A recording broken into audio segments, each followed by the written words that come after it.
अंतिम संस्कार के बाद आत्मा के साथ क्या होता है? दोस्तों, गरुड़ पुराण में बताया गया है कि मृत्यु के बाद यमलोक से दो यमदूत आत्मा को सिर्फ 24 घंटों के लिए ही अपने साथ ले जाते हैं। इन 24 घंटों में मृतक के परिजन उसके शरीर का अंतिम संस्कार और अन्य कर्म करते हैं, तो वहीं दूसरी तरफ यमलोक में इस दौरान आत्मा को उसके जीवन भर किए गए कर्मों को दिखाया जाता है। इसके बाद यमदूत आत्मा को वापस उसके घर छोड़ देते हैं। उसके बाद 13 दिनों तक आत्मा अपने परिजनों के बीच ही रहती है और 13वीं बीत जाने के बाद फिर से आत्मा यमलोक के लिए रवाना हो जाती है। इसी बीच आत्मा को 3 अलग अलग मार्ग दिखाए जाते हैं। अब इनमें से किस मार्ग पर आत्मा को भेजा जाएगा, ये उसके जीवन में किए गए कर्मों पर निर्भर करता है। जिनमें से जो पहला है वो है अर्ची मार्ग, जो कि देवलोक की यात्रा का मार्ग है। दूसरा है धूम मार्ग, जिसे पितृलोक का मार्ग बताया गया है। और तीसरा एवं आखिरी मार्ग है उत्पत्ति विनाश मार्ग, यानी नरक की यात्रा का मार्ग। जिनमें से किसी एक में अपने पाप और पुण्य को निश्चित समय तक भोगने के बाद आत्मा को फिर से नया शरीर मिलता है। आपको बता दें कि मृत्यु के बाद जीवात्मा की यात्रा इतनी आसान नहीं होती, क्योंकि इस मार्ग में आत्मा को कई प्रकार की बाधाओं का सामना करना पड़ता है। जिनमें से सबसे खतरनाक है यमलोक के मार्ग में पड़ने वाली वो वैतरणी नदी, जिसके बारे में कहा जाता है कि पुण्य आत्मा इस नदी को बड़ी ही आसानी से पार कर लेती है, लेकिन पापी आत्मा को इस नदी को पार करने के लिए काफी जटिल यातनाओं को झेलना पड़ता है।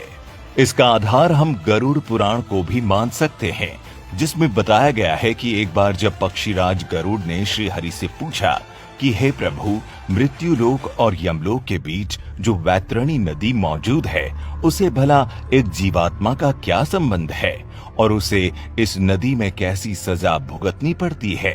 तब उन्हें भगवान श्री हरि ने बताया कि हे गरुड़, जो भी पापी आत्मा इस नदी में प्रवेश करती है, वो रक्त से भरे एक पात्र में घी की तरह खौलाई जाती है।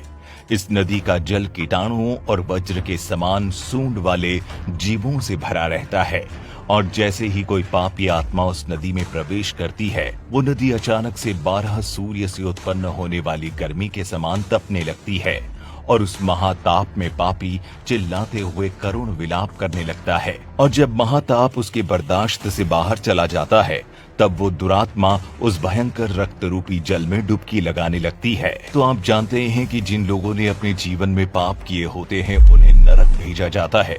वहीं जो अच्छे कर्म करते हैं, उन्हें स्वर्ग मिलता है।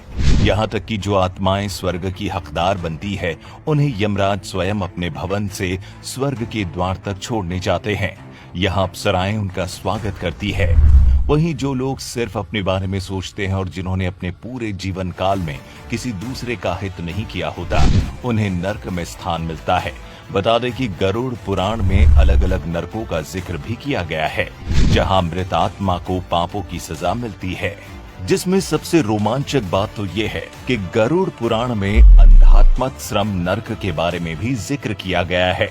ये नरक केवल उन्हीं पति पत्नियों की आत्माओं के लिए है जो अपने साथी को केवल लाभ या उपभोग की एक वस्तु समझते हैं। इस नरक में ऐसी ही आत्माओं को मारा जाता है। वहीं तमिश्रम नरक में उन लोगों को जगह मिलती है जिन्होंने अपने जीवन में दूसरों की संपत्ति हड़पी होती है। यहाँ उन्हें तब तक मारा जाता है जब तक कि वे बेहोश न हो जाए।